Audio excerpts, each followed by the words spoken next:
أعوذ بالله من الشيطان الرجيم.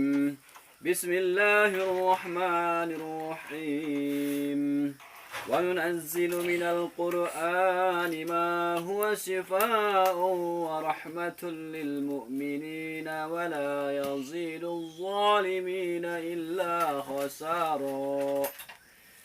Dan kami turunkan dari Al-Quran sesuatu yang menjadi penawar dan rahmat bagi orang-orang yang beriman. Dan Al-Quran itu tidak menambah bagi orang-orang yang zalim selain kerugian. Quran Surah Al-Isra ayat 82. Assalamualaikum warahmatullahi wabarakatuh. Alhamdulillahi rabbil alamin. Wassalatu wassalamu ala asrafil anbiya'i wal mursalin wa ala alihi wa sahbihi ajma'in. Allahumma salli wa sallim wa barik ala sayyidina Muhammadin nuri dhati wa sirri sari fi sairil asma'i was sifati wa ala alihi wa sahbihi ajma'in. Ashhadu an la ilaha illallah wa ashhadu anna Muhammadan abduhu wa rasuluh alladzi la nabiyya ba'dah. Saudara-saudara kaum muslimin yang berbahagia, baiklah, pada kesempatan video kali ini saya akan melanjutkan mengutarakan 40 hadis mengenai keutamaan Al-Quran, yang mana video sebelumnya saya sudah menyampaikan hadis ke-6. Di sini saya akan melanjutkan pada hadis yang ke-7. Bismillahirrahmanirrahim. An Umar bin Khattab radhiyallahu anhu qala Rasulullah sallallahu alaihi wasallam, inna Allah yarfa'u bihadzal kitabi aqwaman wa yadha'u bihi akharin. Dari Umar bin Khattab radhiyallahu anhu, Rasulullah sallallahu alaihi wasallam bersabda, sesungguhnya Allah mengangkat derajat beberapa kaum dengan Al-Quran dan merendahkan yang lainnya pula dengannya. Riwayat Muslim. Barang siapa yang beriman dan beramal dengan Al-Quran, niscaya Allah Subhanahu wa taala akan mengangkat derajatnya dan memuliakannya di dunia dan akhirat. Dan Allah menghinakan siapa saja yang tidak mengamalkannya. Dalam Al-Quran dinyatakan, A'udzu billahi minasy syaithanir rajim. Yudillu bihi katsiran wa yahdi bihi katsira. Dengan perumpamaan itu banyak orang yang disesatkan Allah, dan dengan perumpamaan itu pula banyak orang yang diberi petunjuknya. Quran Surah Al-Baqarah ayat 26. Firman Allah yang lain, Bismillahirrahmanirrahim.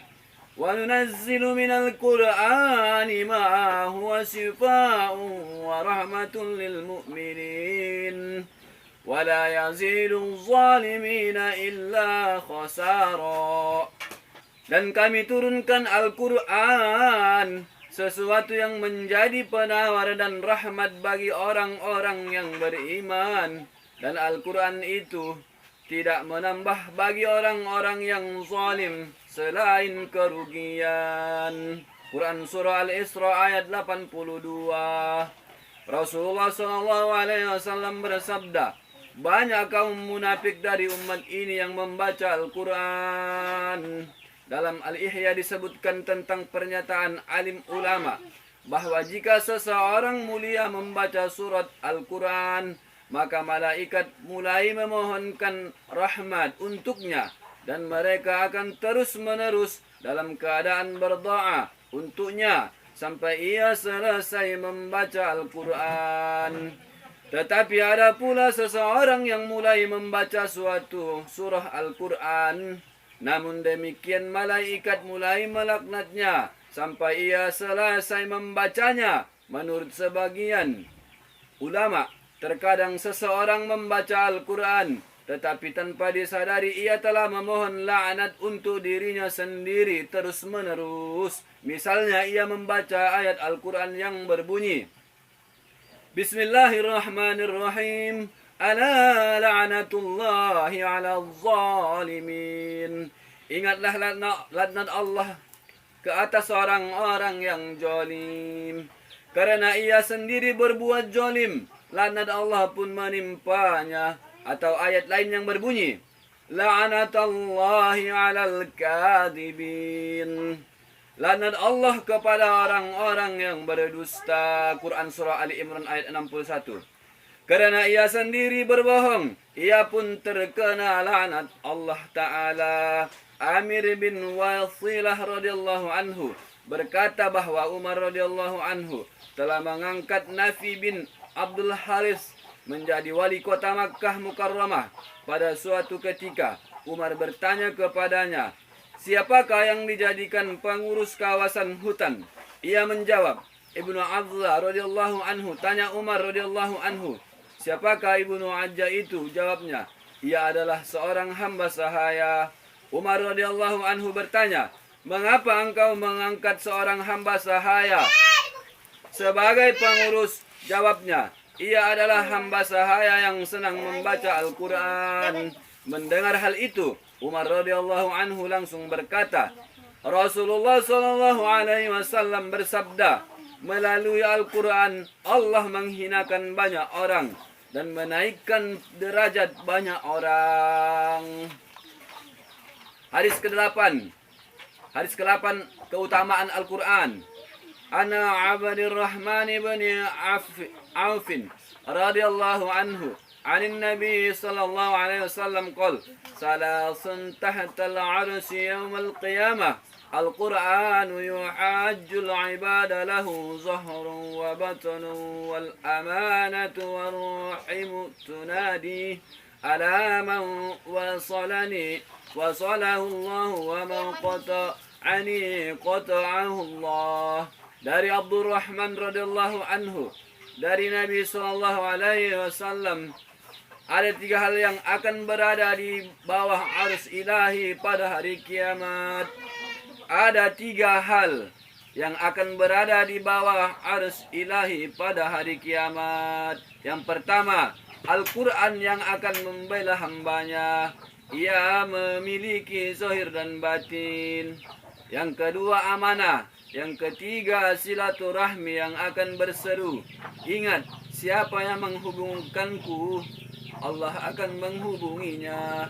Dan siapa yang memutuskanku, maka Allah akan memutuskannya. Faedah. Maksud 3 hal yang akan berada di bawah arsy adalah kesempurnaan kedekatan kepada Allah Subhanahu wa Ta'ala, yaitu sangat dekat dengan arsy Allah Ta'ala. Maksud membela hamba Allah Ta'ala adalah orang yang memuliakan Al-Quran, menunaikan hak-haknya, mengamalkan isinya. Al-Quran pasti akan membelanya di hadapan Allah Subhanahu wa Ta'ala dan akan mensyafaatinya serta menaikkan derajatnya. Mula Al-Qari rahimahullahu ta'ala anhu meriwayatkan dari Tirmizi bahwa Al-Quran akan memohon kepada Allah Subhanahu wa Ta'ala agar memberikan pakaian kepada orang yang menunaikan hak-hak Al-Quran. Maka Allah memberinya mahkota kemuliaan. Kemudian Al-Quran meminta tambahan lagi. Lalu Allah mengaruniakan kepadanya seluruh pakaian kemuliaan. Al-Quran pun berkata, Ya Allah, ridhoilah ia. Maka Allah pun menyatakan keridoannya kepadanya orang-orang yang mengindahkan Al-Quran. Jika kita memperoleh ridho dari Allah yang kita cintai di dunia ini, rasanya tidak ada kenikmatan yang lebih besar daripada itu. Demikian juga di akhirat. Kenikmatan manakah yang dapat mengalahkan ridha Allah, kekasih kita, dan mereka yang tidak memenuhi hak-hak Al-Quran? Al-Quran akan menuntutnya. Apakah engkau sudah menghormatiku? Apakah engkau sudah menunaikan hak-hakku? Tertulis di dalam syarah Al-Ihya bahwa hak Al-Quran adalah dikhatamkan 2 kali dalam setahun, maka mereka yang melalaikan Al-Quran hendaknya memikirkan masalah ini, yakni bagaimanakah kita menjawab tuntutan yang sekeras itu. Padahal maut itu pasti datang dan tidak ada tempat untuk lari darinya. Adapun maksud, ia memiliki zahir dan batin. Zahir maksudnya adalah makna Al-Quran yang dapat dipahami oleh semua orang, dan batin maksudnya adalah makna Al-Quran yang tidak dapat dipahami oleh semua orang. Dalam hal ini Rasulullah SAW bersabda, barang siapa berpendapat sendiri tentang isi Al-Quran, maka ia telah melakukan kesalahan, walaupun pendapatnya itu benar. Sebagian ulama berkata bahwa maksud zahir Al-Quran adalah lafaz-lafaz Al-Quran yang dapat dibaca oleh semua orang. Sedangkan batin Al-Quran adalah makna atau tujuan Al-Quran yang dapat dipahami menurut keahlian masing-masing. Ibnu Mas'ud radhiyallahu anhu berkata, jika kita ingin memperoleh ilmu, pikirkanlah dengan renungkanlah makna-makna Al-Quran, karena di dalamnya terkandung ilmu orang-orang dahulu dan sekarang. Namun untuk memahaminya, kita mesti menunaikan syarat dan adab-adabnya terlebih dahulu. Jangan seperti pada zaman kita sekarang ini, hanya bermodalkan pengetahuan tentang beberapa lafaz bahasa Arab. Bahkan sekadar melihat terjemahan Al-Quran, seseorang berani berpendapat mengenai Al-Quran. Alim ulama berkata, dalam menafsirkan Al-Quran diperlukan keahlian dalam 15 bidang ilmu. Saya akan meringkas ke-15 ilmu tersebut semata-mata agar diketahui bahwa tidak mudah setiap orang dapat memahami makna batin Al-Quran ini. Yang pertama, ilmu lughah, filologi, yaitu ilmu untuk mengetahui arti setiap kata Al-Quran. Mujahid rahimahullahu ta'ala anhu berkata, barang siapa beriman kepada Allah dan hari akhirat, ia tidak layak berkomentar tentang ayat-ayat Al-Quran tanpa mengetahui ilmu lughah. Sedikit pengetahuan tentang lughah tidaklah cukup, karena kadangkala satu kata mengandung berbagai arti. Jika hanya mengetahui satu atau dua arti, tidaklah cukup dapat terjadi. Yang dimaksud kata tersebut adalah arti yang berbeda. Yang kedua, ilmu nahwu atau tata bahasa. Sangat penting mengetahui ilmu nahwu, karena sedikit saja i'rab, bacaan akhir kata, berubah akan mengubah arti kata tersebut. Sedangkan pengetahuan tentang i'rab hanya didapat dalam ilmu nahwu. Yang ketiga, ilmu sharaf, perubahan bentuk kata. Mengetahui ilmu sharaf sangatlah penting, karena perubahan sedikit bentuk suatu kata akan mengubah maknanya. Ibnu Faris berkata, jika seseorang tidak mendapatkan ilmu sharaf, berarti ia telah kehilangan banyak sekali. Dalam Ujubatut Tafsir, Syekh Jamakhsyari rahimahullahu ta'ala anhu menulis bahwa ada seseorang yang menerjemahkan ayat Al-Quran yang berbunyi, Bismillahirrahmanirrahim, Yauma nada'u kulla unasim bi imamihim. Ingatlah pada suatu hari, yang di hari itu kami panggil setiap umat dengan pemimpinnya. Quran Surah Al-Isra ayat 71. Karena ketidaktahuannya dalam ilmu sharaf, ia telah mengartikan ayat tersebut seperti ini. Pada hari ketika manusia dipanggil dengan ibu-ibu mereka, ia mengira bahwa kata imam, pemimpin, adalah bentuk mufrad tunggal sebagai jamak dari kata artinya ibu. Jika ia memahami ilmu sharaf, tidak mungkin ia akan mengartikan imam sebagai ibu-ibu. Yang keempat, ilmu istiqaq, akar kata. Mengetahui ilmu istiqaq sangatlah penting. Dengan ilmu tersebut dapat diketahui asal-usul kata. Ada beberapa kata yang berasal dari dua kata yang berbeda, sehingga berbeda makna. Seperti kata masih berasal dari kata masah, yang artinya menyentuh atau menggerakkan tangan yang basah ke atas, atau juga berasal dari kata masahat yang berarti ukuran. Yang kelima, ilmu ma'ani atau susunan. Ilmu ini sangat penting diketahui dengannya. Susunan kalimat dapat diketahui dengan melihat maknanya. Yang keenam, ilmu bayan, yakni ilmu yang mempelajari makna kata yang zahir dan yang tersembunyi. Juga mempelajari kiasan serta permisalan kata. Yang ketujuh, ilmu badi', yakni ilmu yang mempelajari keindahan bahasa. Ketiga bidang ilmu di atas juga disebut sebagai cabang ilmu balaghah yang sangat penting dimiliki oleh para ahli tafsir. Al-Quran adalah mukjizat yang agung. Dengan ilmu-ilmu di atas, kemukjizatan Al-Quran dapat diketahui. Adapun yang kedelapan, ilmu qiraat. Ilmu ini sangat penting dipelajari karena perbedaan bacaan dapat mengubah makna ayat. Ilmu ini membantu menentukan makna paling tepat di antara makna-makna suatu kata. Yang kesembilan, ilmu aqaid. Ilmu yang sangat penting dipelajari. Ini mempelajari dasar-dasar keimanan. Kadangkala ada satu ayat yang arti zahirnya tidak mungkin diperuntukkan bagi Allah Subhanahu wa taala. Untuk memahaminya diperlukan takwil ayat ini. Seperti ayat Bismillahirrahmanirrahim. Yadullah fauqa aydihim.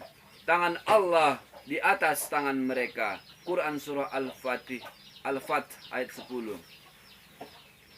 Yang ke-10, usul fikih. Mempelajari ilmu usul fikih sangat penting. Dengan ilmu ini dapat diambil dalil serta penggalian hukum suatu ayat. Yang ke-11, ilmu asbabun nuzul. Ilmu untuk mengetahui sebab-sebab turunnya ayat Al-Quran. Dengan mengetahui sebab-sebabnya, kadangkala maksud suatu ayat bergantung pada pengetahuan tentang apa sebab-sebab turunnya ayat tersebut. Yang ke-12, ilmu nasikh mansukh. Dengan ilmu ini dapat dipelajari suatu hukum yang sudah dihapus dan hukum yang masih tetap berlaku. Ke-13, ilmu fikih. Ilmu ini sangat penting dipelajari. Dengan menguasai hukum-hukum yang rinci, akan mudah mengetahui hukum global. 14, ilmu hadis. Ilmu untuk mengetahui hadis-hadis yang menafsirkan ayat-ayat Al-Quran. 15, yang terakhir, ilmu wahbi. Ilmu khusus yang diberikan Allah kepada hambanya yang istimewa. Sebagaimana sabda Nabi sallallahu alaihi wasallam. Bismillahirrahmanirrahim. Man amila bima alima warasatullahu ilma ma lam ya'lam.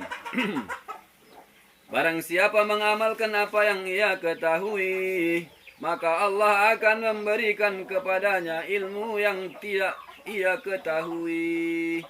Ingat, barang siapa yang mengamalkan apa yang ia ketahui, maka Allah akan memberikan kepadanya ilmu yang tidak dia ketahui. Juga sebagaimana dalam riwayat, ketika Ali radhiyallahu anhu ditanya oleh seseorang, apakah Rasulullah SAW telah memberimu suatu ilmu atau nasihat khusus yang tidak diberikan kepada orang lain? Ia berkata, demi Allah, demi yang menciptakan surga dan jiwa, aku tidak memiliki sesuatu yang khusus kecuali pemahaman Al-Quran yang Allah berikan kepada hambanya. Ibnu Abidun ia berkata, ilmu Al-Quran dan pengetahuan yang didapat darinya seperti lautan yang tak bertepi. Al-Quran, ilmu-ilmu yang telah diterangkan di atas adalah alat bagi para mufassir Al-Quran. Seseorang yang tidak memiliki ilmu-ilmu tersebut lalu menafsirkan Al-Quran, berarti ia telah menafsirkan menurut pendapatnya sendiri. Yang larangannya telah disebutkan dalam banyak hadis. Para sahabat telah memperoleh ilmu bahasa Arab secara turun-temurun, dan ilmu lainnya mereka dapatkan melalui cahaya kenabian. Imam Syuti rahimahullah ta'ala anhu berkata, mungkin kalian berpendapat bahwa ilmu wahbi itu berada di luar kemampuan manusia. Padahal tidak demikian. Karena Allah Subhanahu wa ta'ala sendiri telah menunjukkan caranya. Misalnya dengan mengamalkan ilmu yang dimiliki dan tidak mencintai dunia.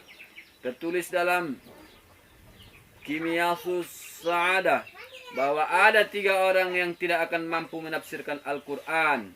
Yang pertama, orang yang tidak memahami bahasa Arab. Yang kedua, pelaku dosa besar atau ahli bid'ah yang dengan perbuatannya itu menjadikan hatinya gelap dan menutupi pemahamannya terhadap Al-Quran. Yang ketiga, orang yang dalam akidahnya hanya mengakui makna zahir nas. Jika ia membaca ayat-ayat Al-Quran yang tidak sesuai dengan pola fikirnya, ia akan gelisah. Orang seperti ini tidak akan mampu untuk memahami Al-Quran dengan benar. Allahumma hafazna minhum.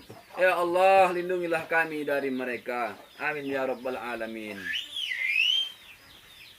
Adapun hadis yang ke-9, An Abdullah bin Umar radhiyallahu anha qala Rasulullah sallallahu alaihi wasallam yuqalu li sahibil Qur'an iqra warattil kama kunta turattilu fid dunya fa inna manzilaka 'inda akhiri ayatin taqra'uha. Dari Abdullah bin Amr radhiyallahu anha, Rasulullah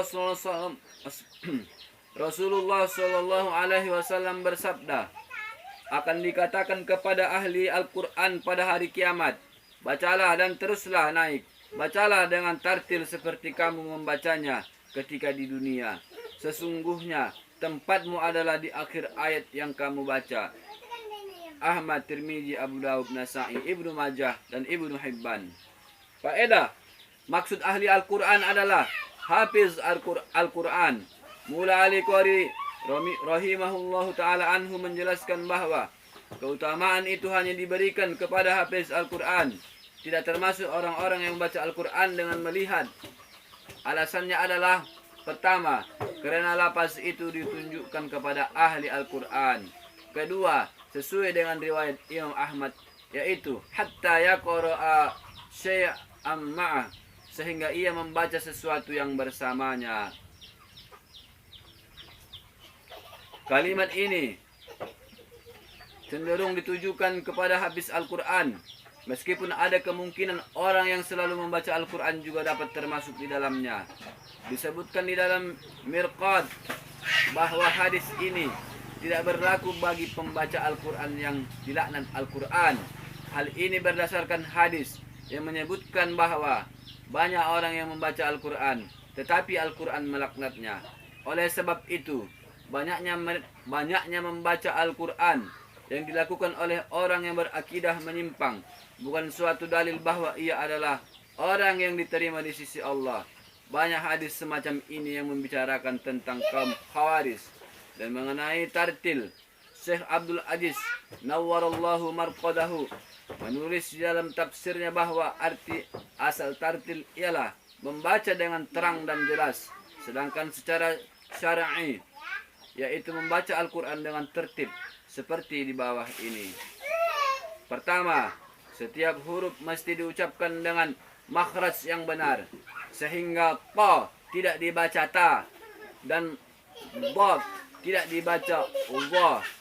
Yang kedua, berhenti di tempat yang benar, sehingga ketika memutuskan atau melanjutkan bacaan tidak dilakukan di tempat yang salah. Yang ketiga, membaca semua harokat dengan benar, yakni menyebut fathah, kasrah, dan dhammah dengan perbedaan yang jelas. Keempat, mengeraskan suara sampai terdengar oleh telinga kita, sehingga Al-Quran dapat mempengaruhi hati. 5. Memperindah suara agar timbul rasa takut kepada Allah Ta'ala, sehingga mempercepat pengaruhnya ke dalam hati. Orang yang membaca dengan rasa takut kepada Allah Ta'ala, hatinya akan lebih cepat terpengaruh serta menguatkan ruhani dan berkesan mendalam di hati kita.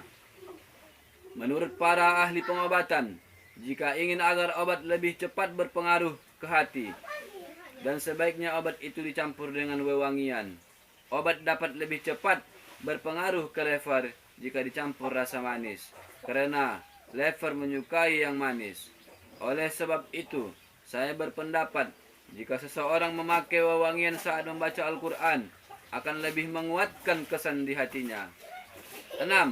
Membaca dengan sempurna dan jelas semua tasdid dan matnya.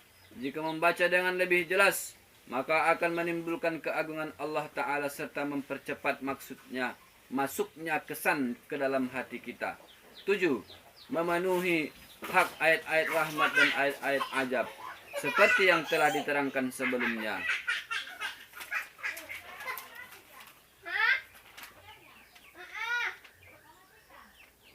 Itulah 7 hal yang dimaksud dengan tartil. Dan tujuan dari semua itu adalah 1, yaitu agar dapat memahami dan meresapi kandungan Al-Quran. Seseorang bertanya kepada Ummul Mukminin, Ummu Salamah radhiyallahu anha, bagaimanakah Rasulullah sallallahu alaihi wasallam membaca Al-Quran? Beliau menjawab, beliau menunaikan semua harokatnya. Fathah, dhammah, dan kasroh dibaca dengan sangat jelas. Juga setiap hurufnya dibaca dengan terang dan jelas. Membaca dengan tartil itu mustahab, walaupun tidak dipahami artinya. Ibnu Abbas radhiyallahu anhu berkata, membaca surah Al-Qari'ah dan Idza Zulzilat dengan tartil lebih baik bagiku daripada membaca Al-Baqarah atau Ali Imran tanpa tartil.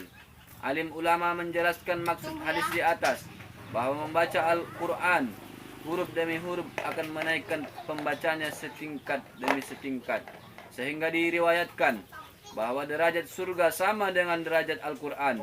Oleh sebab itu, bagi ahli membaca Al-Quran, setinggi itu pula derajatnya di surga nanti. Dan orang yang terpandai dalam Al-Quran, dialah yang tertinggi derajatnya. Mulla Ali Qori rahimahumullahu ta'ala anhu menulis bahwa tidak ada derajat yang lebih tinggi daripada derajat orang yang suka membaca Al-Quran. Pembaca Al-Quran senantiasa meningkat derajatnya sesuai bacaannya. Allamah Dani rahimahullahu ta'ala anhu berkata, alim ulama telah sepakat bahwa ada 6.000 ayat lebih dalam Al-Quran. Namun mereka berbeda pendapat tentang jumlah selebihnya. Ada yang menyebutkan 6.204 ayat. Ada yang menyebutkan 6.014 ayat. Ada yang menyebutkan 6.019 ayat. Ada yang menyebutkan 6.025 ayat. Ada juga yang mengatakan 6.036 ayat. Dalam syarah Ihya ditulis bahwa setiap ayat bernilai 1 derajat di surga. Sehingga dikatakan kepada pembaca Al-Quran, derajatmu di surga sebanyak ayat yang kamu baca. Barang siapa yang membaca seluruh ayat Al-Quran, ia akan mencapai derajat tertinggi di surga. Dan barang siapa yang jarang membaca Al-Quran, maka derajatnya sebatas bacaannya itu. Singkat katanya, ketinggian derajat seseorang bergantung pada banyaknya bacaannya. Menurut pendapat salah seorang ulama, hadis di atas juga mengandung penafsiran lain. Fa in kana shawaban fa minallahi wa in kana khata'a fa minni wa min syaitani wallahu wa rasuluhu minhu bari'an. Apabila tafsiran saya ini betul, maka itu berasal dari Allah, dan jika salah, maka itu berasal dari diri saya sendiri dan dari setan. Allah dan Rasulnya terbebas darinya. Kenaikan derajat dalam hadis di atas bukan bermaksud bahwa membaca 1 ayat Al-Quran akan dinaikkan 1 derajat. Sebab jika demikian, hubungan antara membaca dengan tartil dan tanpa tartil tidak dapat dimengerti, sehingga dipahami bahwa baik dengan tartil ataupun tidak, jika membaca 1 ayat Al-Quran, derajatnya akan dinaikkan 1 tingkat. Sebenarnya hadis ini menunjukkan 1 peningkatan yang berbeda, yaitu peningkatan menurut cara membacanya, sehingga ada pemisah antara bacaan tartil dan tanpa tartil.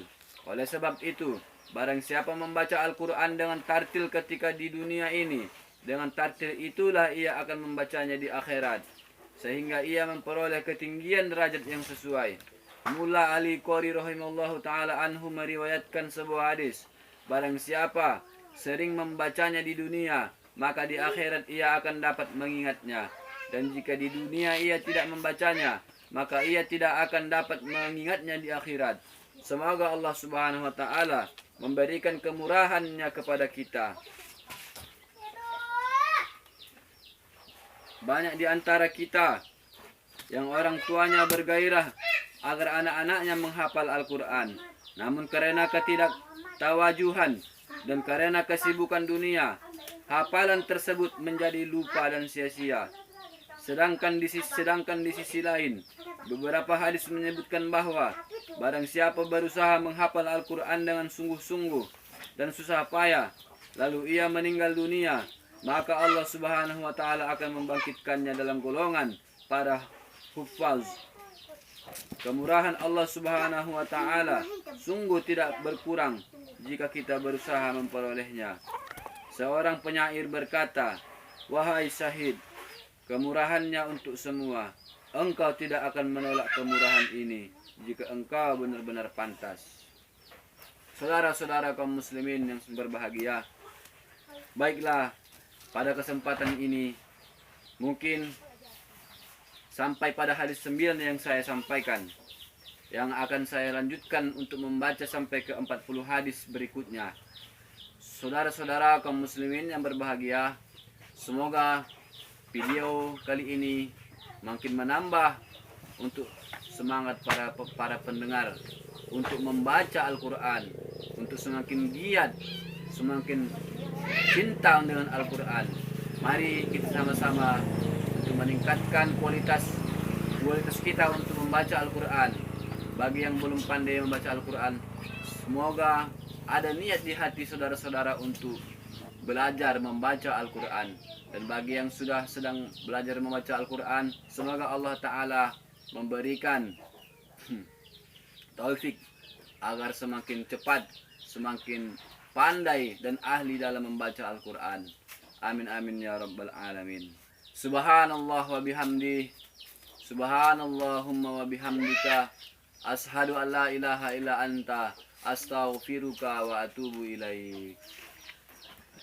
Assalamualaikum warahmatullahi wabarakatuh.